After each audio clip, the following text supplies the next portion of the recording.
하나님께서 은혜로 채워가시는 새로운 날이 우리에게 또 열렸습니다. 우리 함께 사도신경으로 신앙 고백하심으로 2020년 11월 13일 금요일 새벽 기도회를 함께 시작하겠습니다. 전능하사 천지를 만드신 하나님 아버지를 내가 믿사오며 그 외아들 우리 주 예수 그리스도를 믿사오니 이는 성령으로 잉태하사 동정녀 마리아에게 나시고 본디오 빌라도에게 고난을 받으사 십자가에 못 박혀 죽으시고 장사한 지 사흘 만에 죽은 자 가운데서 다시 살아나시며 하늘에 오르사 전능하신 하나님 우편에 앉아 계시다가 저리로서 산자와 죽은 자를 심판하러 오시리라.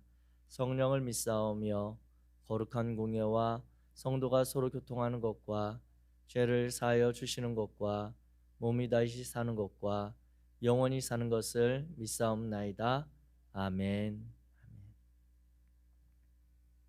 찬송가 366장입니다. 찬송가 366장.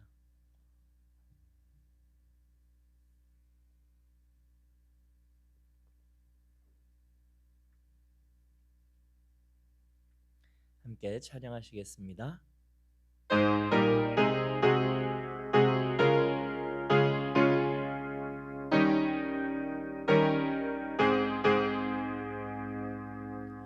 어두운 내 눈 밝히사 진리를 보게 하소서.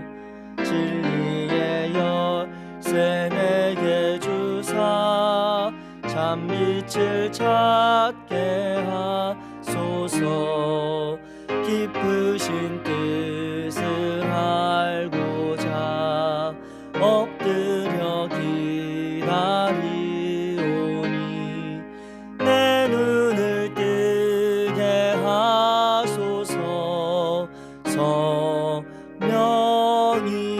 성령이여 엉켜진 내 귀 여시사 주님의 귀한 음성을 이 귀로 밝히 들을 때에 내 기쁨 한량 없겠네.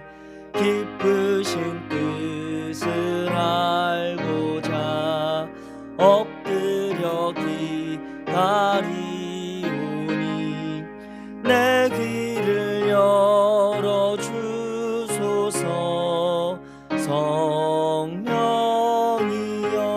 성령이여 봉해진 내 입 여시사 복음을 널리 전하고 차가운 내 맘 녹여주사 사랑을 하게 하소서. 깊으신 뜻을 알고자 엎드려 기다리오니 내 입을 열어 주소서. 성령 우리 3절 한 번 더. 봉해진 내 입 봉해진 내 입 여시사 복음을 널리 전하고 차가운 내 맘 녹여주사 사랑을 하게 하소서. 깊으신 뜻을 알고자 엎드려 기다리오니 내 입을 열어주소서.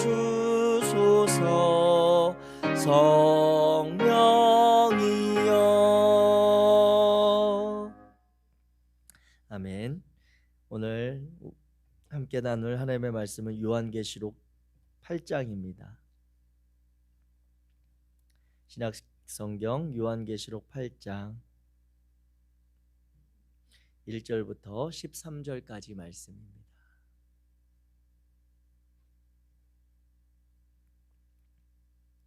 요한계시록 8장 1절부터 13절까지 말씀. 제가 가진 성경 407페이지입니다. 우리 요한계시록 8장 1절부터 같이 읽도록 하겠습니다. 시작. 일곱째 인을 떼실 때에 하늘이 반 시간쯤 고요하더니 내가 보매 하나님 앞에 일곱 천사가 서 있어 일곱 나팔을 받았더라. 또 다른 천사가 와서 제단 곁에 서서 금향로를 가지고 많은 향을 받았으니 이는 모든 성도의 기도와 합하여 보좌 앞 금제단에 드리고자 함이라. 향연이 성도의 기도와 함께 천사의 손으로부터 하나님 앞으로 올라가는지라. 천사가 향로를 가지고 제단에 불을 담아다가 땅에 쏟음에 우레와 음성과 번개와 지진이 나더라. 일곱 나팔을 가진 일곱 천사가 나팔 불기를 준비하더라. 첫째 천사가 나팔을 부니 피 섞인 우박과 불이 나와서 땅에 쏟아짐에 땅의 3분의 1이 타버리고 수목의 3분의 1도 타버리고 각종 푸른 풀도 타버렸더라. 둘째 천사가 나팔을 부니 불붙는 큰 산과 같은 것이 바다에 던져짐에 바다의 3분의 1이 피가 되고 바다 가운데 생명 가진 피조물들의 3분의 1이 죽고 배들의 3분의 1이 깨지더라. 셋째 천사가 나팔을 부니 횃불같이 타는 큰 별이 하늘에서 떨어져 강들의 3분의 1과 여러 물샘에 떨어지니 이 별 이름은 쓴 쑥이라.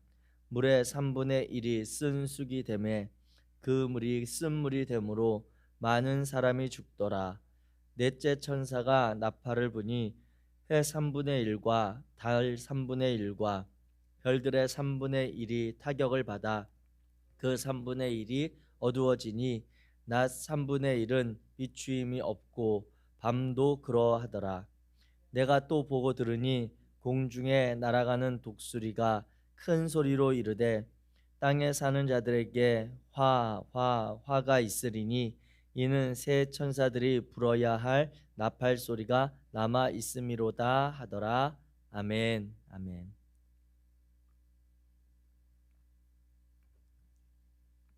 요한계시록 8장의 말씀을 우리가 함께 읽었습니다. 요한계시록 말씀의 10번째 말씀을 나누고 있는데요.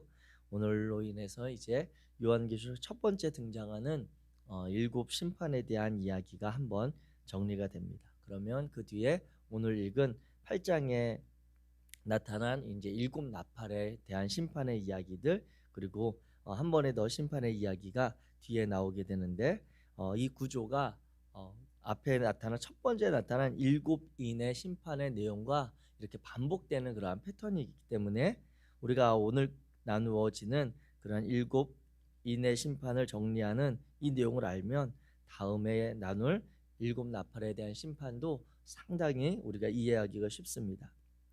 먼저 우리가 지난 시간에 나누었던 이야기들을 계속해서 정리를 해가면서 이야기를 하고 있습니다. 왜냐하면 이 요한계시록이 한 장만 놓고 이야기하거나 한 부분만 놓고 이야기하게 되면 전체 큰 그림에서 우리에게 주는 하나님의 음성과 메시지를 놓칠 수 있기 때문에 그렇습니다. 이어지는 내용으로 살펴보자면 4장, 5장, 6장, 7장, 8장에 그런 내용이 연결되는 것을 우리는 이해할 수 있습니다. 4장에서 유일하신 창조주 하나님, 거룩하신 하나님의 보좌에 대한 그러한 발견과 그리고 환상을 보면서 찬양을 하고 5장에서 그 거룩한 보좌에 계신 하나님이 가지고 계신 그 두루마리를 우리를 향한 하나님의 마음과 약속이 담긴 두루마리를 과연 누가 펼 수 있는가라고 하는 것에 대해서 거룩한 어린 양, 우리를 향한 예수 그리스도의 구원의 사건이 하나님의 약속을 준다라고 하는 그러한 내용을 우리가 살펴볼 수 있었고요. 그렇다면 그 두루마리에 담긴 내용들은 과연 무엇일까라고 하는 궁금증이 있는데 그 두루마리가 7번 봉인되어 있었다라고 하는 것이죠. 그래서 그 7번 봉인된 내용 그 봉인을 6장에 가면 거룩하신 어린 양이 이제 하나하나 풀어가는데 그 봉인이 풀릴 때마다 심판이 재앙의 일들이 일어나는 것을 보게 됩니다. 그래서 6장에 보게 되면 두루마리의 봉인이 풀어지면서 6번째 봉인까지 풀려지고 나서 마지막에 6장 17절 끝에 보면 이 큰 날에 이르렀으니, 이 재앙의 큰 날에 이르렀으니 누가 능히 설 수 있겠는가라고 하는 그러한 물음에 대해 7장이 흰옷을 입은 거룩한 무리가 그 재앙의 날에 주님께 택함 받은 이들이다 라고 하는 것을 7장에서 기록을 합니다. 그래서 그들의 숫자가 세상에 있을 때 그들은 14만 4천 명인데, 그들은 하나님의 인침을 받아 하나님의 소유가 된 자들이 되어 그들은 믿음을 지키기 위해 이 고난의 때를 싸우는 이들로 표현이 되고, 그 7장에 있어서 8절 이후에 나타난 표현으로 보면 그들이 결국 하나님의 하늘 보좌의 앞에 서게 될 이들인데, 그들은 나중에 셀 수 없는 큰 무리, 하나님의 구원함을 받은 백성이다라고 하는 이야기를 합니다. 그러면서 그들은 종려가지와 흰옷을 흔들고 흰옷을 입고 있는 승리한 자들, 즉 하나님의 이 끝까지 믿음을 지켜 하나님의 약속을 받은 자들이 된다라고 하는 것이 7장까지의 내용입니다. 그러면 이제 남은 게 오늘 우리가 읽은 8장 1절부터 5절까지 나오는 마지막 남았던 7번째 봉인이 풀려지는 내용입니다. 그 7번째 봉인이 풀려지는 내용은 이 세상에 임하는 가장 종말론적인 그러한 재앙을 이야기하고 있습니다. 7번째 재앙이 임할 때 이 심판은 절정의 상황을 맞이하는데, 이 종말론적 재앙은 어떤 상황 가운데서 나타나게 되냐면 하나님의 백성들의 기도에 의해서 이 종말론적 재앙이 나타난다라고 하는 것입니다. 예수님의 초림 사건으로부터 시작된 그 7인의 심판이 예수님의 재림 사건인 마지막 날에 종말에 이 7번째 인이 풀려지면서 임하게 되는데, 그때는 성도들의 기도에 의해서 하나님께서 들으시는 그 간절한 부르짖음에 대한 응답으로 심판이 임한다라고 하는 것입니다. 그래서 우리가 오늘 말씀을 맺어갈 때 다시 한번 정리하겠지만, 이 요한계시록에 나타나는 심판, 7번의 재앙, 이러한 것들이 성도들을 향한 하나님의 진노하심이라고 보시면 안 됩니다. 이것은 이 예수님이 오신 이후에 이 땅에 세워진 교회들이 어려움 당하는 그런 상황 가운데 당하는 그 어려움을 해결하고 그 백성들을 구원하기 위한 하나님의 재앙인 것이지, 하나님의 백성들을 향해서 하나님이 진노해서 그들을 멸하시기 위해서 쏟아붓는 재앙이 아니라고 하는 것을 마음에 두실 필요가 있습니다. 요한계시록을 처음 말씀을 나누며 시작하며 그 결론을 정리해 드렸습니다. 요한계시록의 메시지는 분명한데, 승리하신 예수 그리스도, 우리를 구원하시고 하나님의 약속을 이루어 가시는 예수님에 대한 소망을 7교회에 주기 위함이지, 그 교회들을 완전히 이 땅 가운데서 멸절시키기 위한 그러한 하나님의 뜻이 아니다라고 하는 것을 잘 마음에 품으셔야 합니다. 그래서 그 7재앙의 내용을, 7인의 재앙의 내용을 다시 한번 간단하게 정리한다면 6장에 나와 있는 내용들인데, 첫 번째 인을 뗄 때 나타났던 흰 말과 극한 자들은 하나님의 심판이, 맹렬한 심판이 이제 임할 것이다라고 하는 것을 보여주는 그러한 재앙입니다. 그래서 그 흰 말의 심판을 이야기하면서 그 흰 말을 탄 자가 이기고 또 이긴다라고 하는 것은 끊임없이 그 심판의 상황들이 심해질 것이라고 하는 예고하는 그러한 내용이었고, 둘째 인이 풀려질 때 나타난 붉은 말로 인한 심판은 전쟁을 뜻하는데, 인간의 그러한 악함으로 인해서 일어나는 전쟁의 상황들이다라고 하는 것입니다. 이 붉은 말의 전쟁을 이야기할 때 오해하시면 안 되는 게, 하나님께서 이 땅 가운데 전쟁을 부추긴다, 하나님께서 이 땅에 전쟁을 가지고 오신 이런 개념이 아닙니다. 이 땅에 있는 인간의 악함들로 인해서, 이 땅에 있는 인간들의 죄악으로 인해서 전쟁이 일어나는 것을 하나님께서 묵인하신다는 거예요.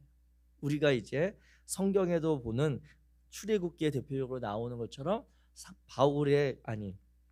바로 왕의 그런 악함에 대해서 하나님이 그 목이 곧은 바로 왕이 행하는 것에 대해서 하나님이 그냥 묵인하시고 용납하시잖아요. 그러면서 그 악이 절정에 치랄 때까지 하나님의 구원의 사건을 유보하는 그러한 상황과 연결해서 이해를 하셔야 됩니다. 셋째, 검정말의 심판은 그 이후에 나타나는 기근 상황, 그래서 곡식의 가격들이 급등해서 먹고 살 것으로 인한 심각한 어려움들이 일어날 것에 대한 그러한 상징적인 표현이었고, 넷째 재앙인 청황색 말로 나타나는 사망과 음부의 그러한 상황들, 4분의 1의 권세를 가져서 이 땅에 사망을 일컫는 그러한 일들은 앞에 나타난 전쟁이나 아니면 기근의 상황이나 그리고 짐승들과 사람들이 같이 공존할 수 없는 창조 세계, 이 땅 가운데 피조물들의 세계의 총체적인 어려움과 파괴를 이야기합니다. 그리고 다섯 번째 인이 풀렸을 때 나타난 그 심판에서는 이 어려움의 때에 먼저 죽임을 당한 그러한 성도들, 즉 순교자들의 피가 하나님 언제까지 이 심판을, 하나님의 구원의 사건을 미루십니까? 라고 하는 신원의 요청이 있는데, 하나님이 그때에도 아직 하나님의 구원의 때가 이르지 않았다라고 하는 그러한 잠잠히 기다릴 것을 요청하는 내용들이었고, 여섯 번째 재앙은 이제 이 심판이 이 창조 세계뿐만 아니라 온 우주적으로 이 심판이 확대되어 가는 정말 마지막 종말론적인 일곱 번째 심판을 향해 가는 그러한 상황으로 나아가는 그러한 말씀이었습니다. 그래서 6장 여섯 번째 인이 떼어지고 나타난 심판의 그러한 끝에 누가 이런 우주적인 심판이 임할 때에 그러면 과연 설 수 있겠습니까? 하나님의 구원을 소망할 수 있겠습니까? 라고 하는 물음을 던지고 있다라고 하는 것이죠. 그 물음이 이제 8장에 연결이 돼서 일곱 번째 인이 떼어질 때 나타나는 그러한 심판을 우리가 오늘 보게 되어진 것입니다. 오늘 8장 1절부터 5절의 말씀의 내용을 오늘 일곱 번째 앞선 그러한 일곱 인이 떼어지는 심판의 내용과 연결해서 나누고요. 일곱 나팔의 재앙은 이제 다음 주에 9장부터 이어지는 내용들과 연결해서 나누도록 하겠습니다. 이 8장 1절부터 5절에 나타난 그런 일곱 번째 인의 상황을 볼 때 앞서 말씀드린 그러한 이 일곱 인의 심판과 재앙은 성도들을 멸망시키기 위한, 성도들을 대상으로 한 심판이 아니다라고 하는 것을 말씀드렸습니다. 이것은 하나님의 구원 사건을 이루어가기 위한 과정에 있는 성도들에게 필요한 인내의 시간, 그리고 이 땅의 교회로 살아가는 성도들이 고난당하는 상황을 이야기한 것이지, 이 상황들을 하나님께서 일곱 심판을 부어서 성도들과 교회들을 멸망시키려고 하는 것이 아니라고 하는 것입니다. 그러한 관점과 그러한 맥락을 이해하시면서 말씀을 읽으실 때 하나님께서 그러면 이 일곱 번째 인을 떼시면서 이 땅 가운데 종말론적으로 임하는 이 심판은 결국 하나님께서 우리 이 땅의 교회들과 성도들을 구원하는 그러한 시간이 된다라고 하는 것입니다. 구약의 예언서들의 표현으로 보면 이 일곱 번째 인이 떼어지는 이때는 여호와의 날로 일컬어지는 여호와 하나님이 이스라엘 백성들을 구원하는 그러한 사건의 때와도 우리가 이 동일한 사건의 때로 이해를 하실 수가 있습니다. 이 교회를 향한 핍박과 어려움의 때, 일곱 교회를 향한, 그리고 로마와 그 그리스 문화로부터 당하는 어려움의 고난의 때를 지나는 성도들이 간절히 주님 앞에 기도할 때 이 세상 가운데 하나님의 그 종말론적인 그러한 심판이 임한다라고 하는 것입니다. 하나님의 심판은 이 세상과 바벨론으로 일컬어지는 교회를 핍박하고 박해하는 하나님의 백성들을 괴롭히는 그러한 하나님을 대적하는 세력들을 향한 것이지, 하나님의 백성들을 향한 것이 아니라고 하는 것입니다. 중요한 것은 오늘 8장을 보게 될 때 이 8장의 내용에서 이 하나님의 때가, 하나님의 이 구원의 날이 어쩌면 이 종말론적인 심판의 때가 성도들의 기도의 양이나 기도의 시간으로 임하지 않는다라고 하는 것을 우리는 기억하셔야 합니다. 기도의 양이 차서 우리가 많이 기도를 해서 우리가 많은 시간 하나님 앞에 기도를 했기 때문에 하나님의 이 재림 사건이나 하나님의 구원의 사건이 임하는 것이 아니라 철저하게 하나님의 그러한 뜻 가운데서 주어지는 시간인 것임을 우리는 기억해야 합니다. 하나님의 때를 그래서 요한계시록 6장 11절에 보게 되면 선지자들이 하나님 앞에 신원할 때 이렇게 이야기하고 있습니다.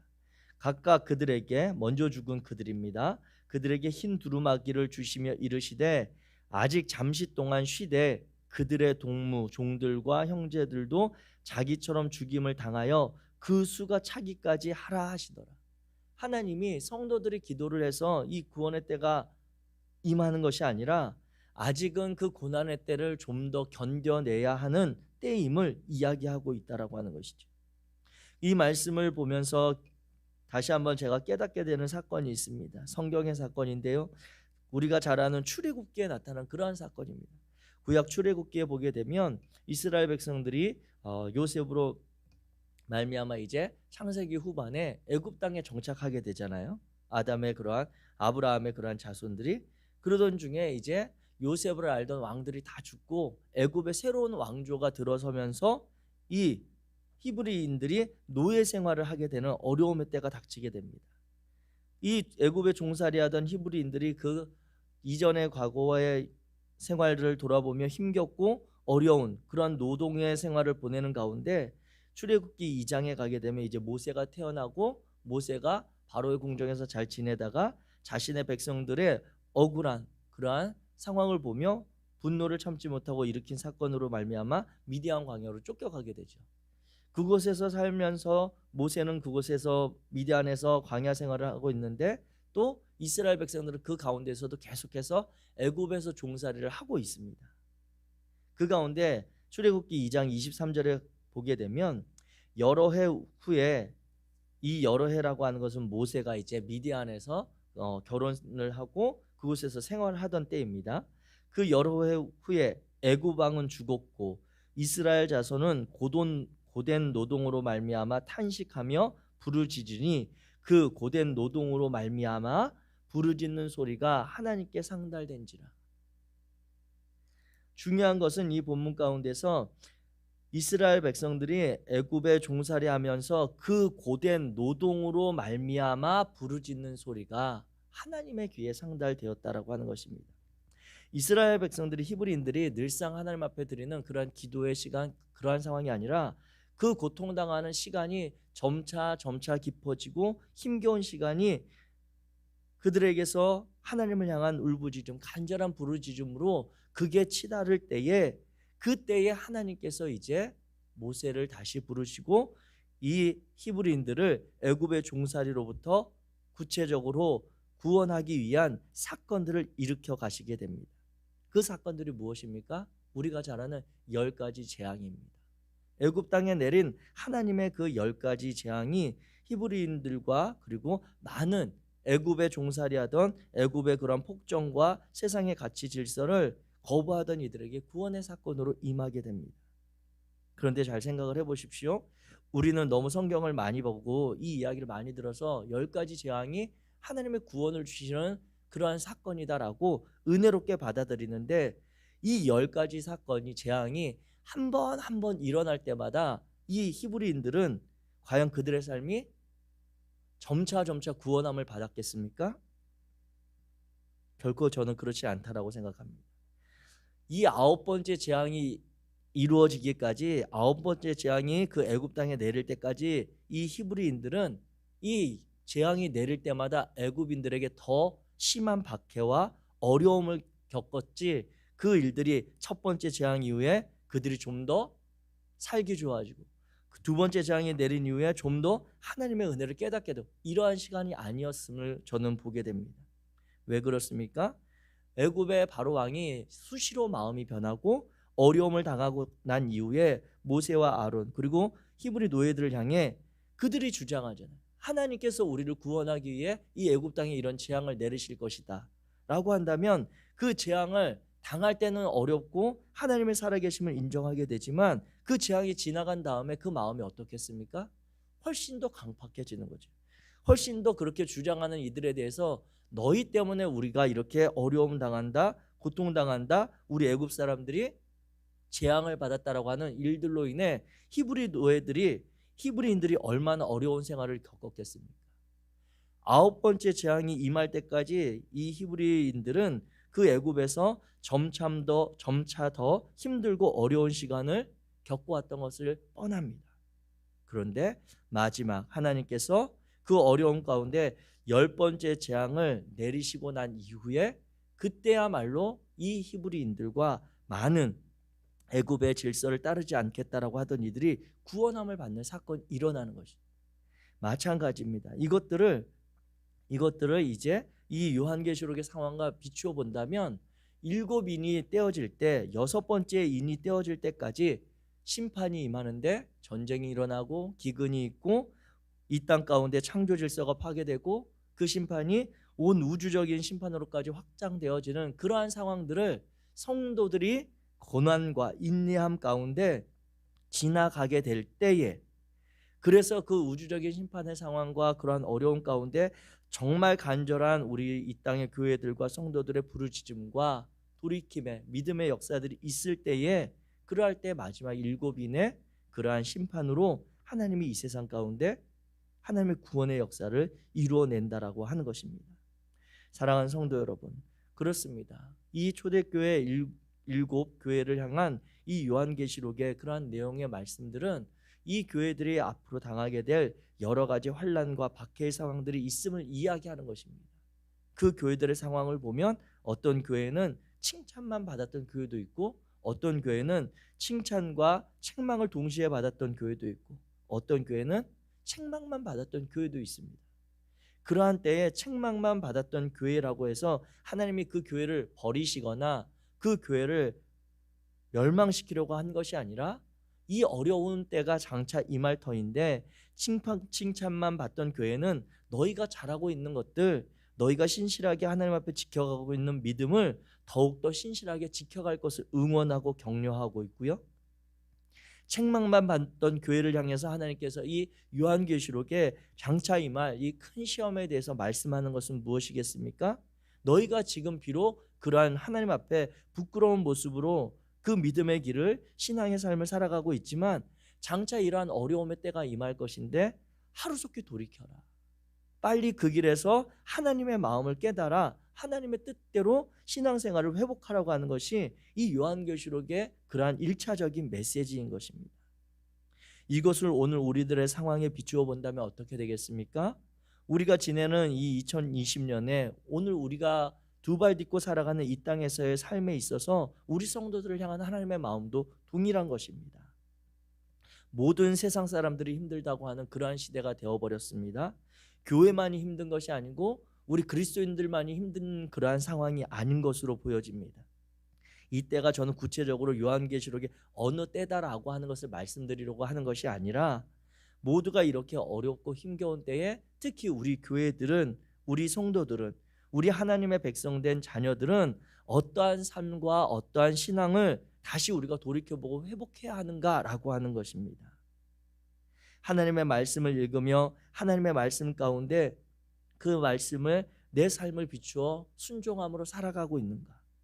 오늘날 우리도 온라인 예배를 통해, 유튜브를 통해 많은 우리 성일교회 예배도 접하지만 자연스럽게 우리 성일교회 예배를 구독하고 보다 보면 다른 교회들, 다른 목사님들의 메시지들도 듣게 됩니다. 훌륭하시고 훨씬 더 은혜롭고 우리에게 성도의 길을 보여주시는 그런 메시지도 있지만, 그러한 온라인 매체들 가운데는 우리를 은연중에 우리의 신앙과 우리의 삶을 흔들리게 하는 그런 메시지들도 충분히 많이 있습니다. 그것이 목사님들의 메시지가 아니라 같이 따라 나오는 광고들, 아니면 다른 어떤 내용들, 이러한 것들을 우리를 자연스럽게 예배 하나 보고 다른 유튜브 영상 대여섯 개 또 연결해서 보다 보면 방금 들었던 말씀에 대해 내 삶을 비추어 보고 내가 그 삶을 살아야지라고 하는 믿음의 결단과 삶의 순종함보다 이 세상의 가치들로 다시 그 말씀이 덮어지고 내 삶의 생각들이 더 많이 채워지는 것들을 우리는 부정할 수 없는 시대입니다. 이와 같이 성도들이 우리가 하나님 앞에 가졌던 그러한 믿음과 말씀의 순종함의 삶을 지켜가기가 어려운 이때에 아직 하나님께서 우리를 향한 소망의 마음과 소망의 음성을 가지며 이 어려운 시기를 주님과 동행하는 믿음으로 신실하게 세워갈 것을 요청하고 있는 것입니다. 하루하루 하나님의 자녀로 살아가고자 우리 최선을 다하는 성도님들의 삶의 자리, 정말 개인적으로 저는 응원하고 성도님들의 삶이 하나님의 은혜 가운데 거하기를 축복합니다. 그 어려움의 때를 우리가 지나면서 하나님의 말씀을 정말 한 말씀을 들어도, 한 말씀을 읽어도 그 말씀을 내가 순종하고자 하는 그러한 믿음의 결단이 없다면 우리의 이 어려움의 때는 우리는 이 세상의 풍조와 조류에 휩쓸려 내려가는 그러한 삶이 되어버리고 말 것입니다. 그리고 장차 우리가 아직 당하지 아니하였지만 성경에 분명히 말씀하고 있는 하나님의 그때가 되었을 때 우리는 과연 하나님 앞에 이 성경에 기록된 어쩌면 14만 4천 명의 아니면 흰 옷을 입은 거대한 흰 무리가 될 수 있는지, 내 믿음이 지켜갈 수 있는지를 스스로 우리는 점검해 보아야 하는 것입니다. 사랑하는 성도 여러분, 이 어려움의 때를 홀로 보내지 마시기를 주의 이름으로 부탁드립니다. 이 어려운 때에 홀로 개인의 신앙을 지켜가고자 홀로 분투하지 않기를 부탁드립니다. 개인적으로 오늘 요한계시록 8장의 말씀을 비춰본다면 기도함으로 하나님 앞에 나아가기를 권면드리고, 또 한 가지 덧붙여서 성도님들께 부탁드리는 것은 이러한 때에 내 홀로 신앙 지키기보다 나와 함께 이 길을 걷는 이들과 함께 동역하고 그들과 함께 이 신앙의 발걸음을 점검해 보는 시간들을 가지시기를 부탁드립니다. 그래야 해서 이렇게 어려울 때일수록 우리의 신앙의 공동체가, 그 관계가 소중하고 이 신앙의 공동체를 통해서 공급받는 그러한 은혜와 하나님의 그러한 마음을 지켜가는 것이 필요한 때입니다. 나 홀로 있다 보면 그것이 과연 내가 보는 방향과 내가 가는 발걸음이 어느 길로 가고 있는지 놓쳐버릴 때가 많이 있지만, 신앙의 공동체가 함께 가다 보면 그 가운데 서로 간의 그러한 질서와 그 가운데 하나님께서 보내시는 공동체를 향한, 이 요한계시록과 같이 교회 공동체를 향해서 하나님께서 함께 나아갈 것을 요청하는 그러한 마음들을 가질 수 있다라고 하는 것이죠. 하나님께서 천사들을 통해 우리의 기도를 들으시는 그 하나님을 신뢰하시기를 주의 이름으로 부탁드립니다. 이 7번째 인이 떼어질 때는 성도들의 기도가 그 천사들의 하나님께 올려진 이후에 하나님이 즉각적으로 응답하시는 그러한 것들을 보게 됩니다.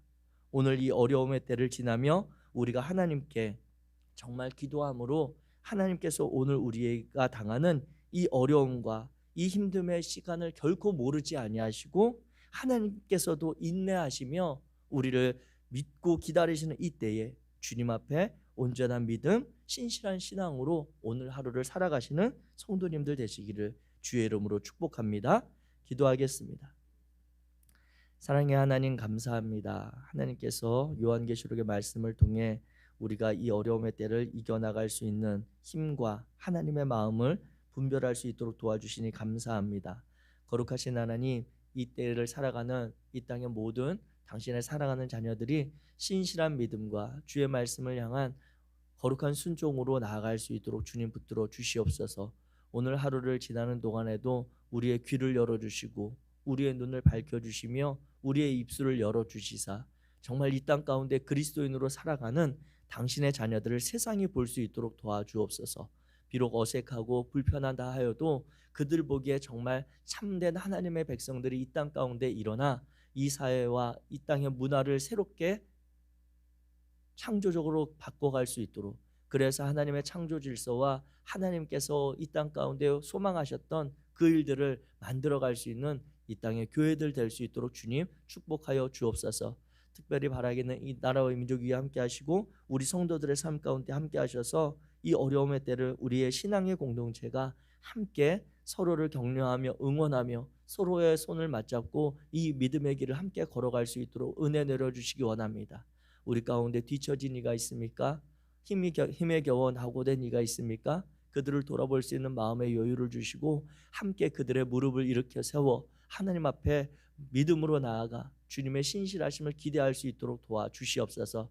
또한 아울러 우리 다음 세대, 우리 청년, 청소년, 우리 어린이들을 기억하시고 그들에게도 우리가 정말 분투하며 지켜갔던 이 신앙이 하나님의 뜻 가운데 정말 그들에게 바른 신앙으로 전수될 수 있도록, 그래서 그들의 삶도 하나님의 말씀에 비추어 하나님의 나라에서 영광 받으실 만한 그러한 삶으로 올려드릴 수 있도록 주님 동행하여 주옵소서. 주님께서 오늘 하루를 우리에게 축복된 날로 인도해 가실 줄 믿고 예수 그리스도 이름으로 기도하였습니다. 하늘에 계신 우리 아버지여, 이름이 거룩히 여김을 받으시오며 나라에 임하옵시며 뜻이 하늘에서 이룬 것 같이 땅에서도 이루어지이다. 오늘날 우리에게 일용할 양식을 주옵시고 우리가 우리에게 죄 지은 자를 사하여 준 것 같이 우리의 죄를 사하여 주옵시고 우리를 시험에 들게 하지 마옵시고 다만 악에서 구하옵소서. 나라와 권세와 영광이 아버지께 영원히 있사옵나이다. 아멘.